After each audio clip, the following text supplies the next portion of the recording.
Hello bachcho.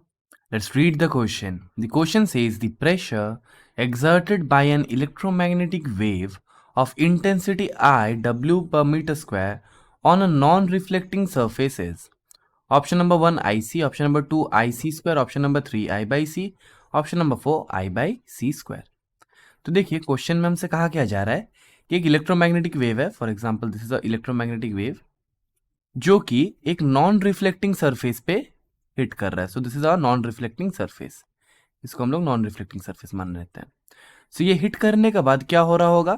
देखिए ये hit करने के बाद और कुछ भी रिफ्लेक्ट नहीं कर रहा होगा. तो फिर अगर हम लोग मान लेते हैं कि इसका जो इनिशियल मोमेंटम है पी आई, सो इसका फाइनल मोमेंटम क्या हो जाएगा. फाइनल मोमेंटम इसका जीरो हो जाएगा. क्यों? बिकॉज कुछ भी रिफ्लेक्ट नहीं कर रहा होगा.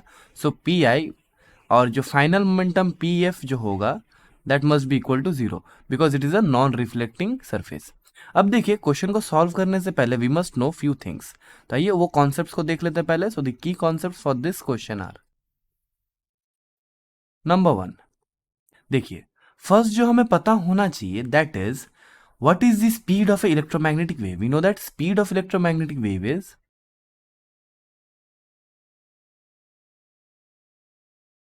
The same as the speed of light which is c, जिसका वैल्यू क्या होता है 3 into 10⁸ metre per second. So सबसे पहले हमें स्पीड ऑफ इलेक्ट्रोमैग्नेटिक वेव पता होना चाहिए. और दूसरा चीज जो हमें पता होना चाहिए that is we know that M C square is equal to energy. ये दोनों चीजें हमें पता होनी चाहिए ताकि हम लोग इस क्वेश्चन को सॉल्व कर सके. And one more thing that we must know is what is the value of intensity. और इंटेंसिटी का वैल्यू होता है energy per unit area per unit time.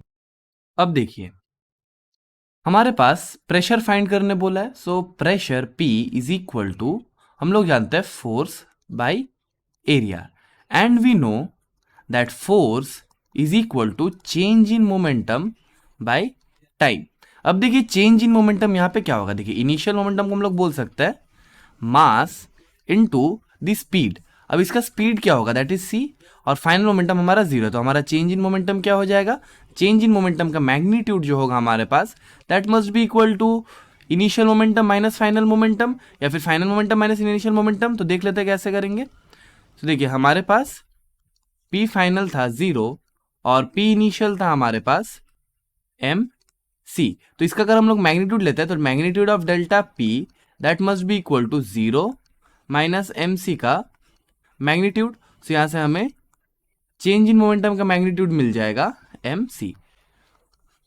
सो आइए हम लोग उसी को यहां पुट करते हैं. तो यहां से हमें क्या मिल जाएगा एफ का वैल्यू हो जाएगा हमारे पास M C divided by T. अब उसको हम लोग प्रेशर में पुट करते हैं. तो देखिए प्रेशर हमारे पास क्या आ जाएगा P must be equal to force का जगह हम लोग M C by T put करेंगे और इंटू एरिया हमारे पास पहले से था.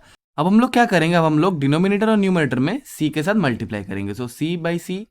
सो ये हो जाएगा हमारे पास pressure is equal to M C square divided by T A C.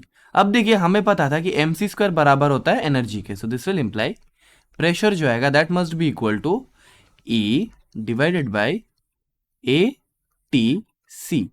अब बढ़िया से देखिए दिस पार्ट, ये वाला जो पार्ट है that is nothing but intensity.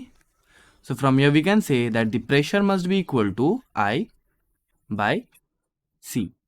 So this is the pressure that is exerted by the electromagnetic wave. So this will be our final answer. अब आइए ऑप्शंस चेक करते हैं. तो देखिए अगर हम लोग ऑप्शन चेक करें so the correct option will be option number 3 that is I by C. तो यहाँ पर हम लोग लिख सकते हैं कि the correct option is option C. I hope you have understood the solution well. Thank you and best of luck.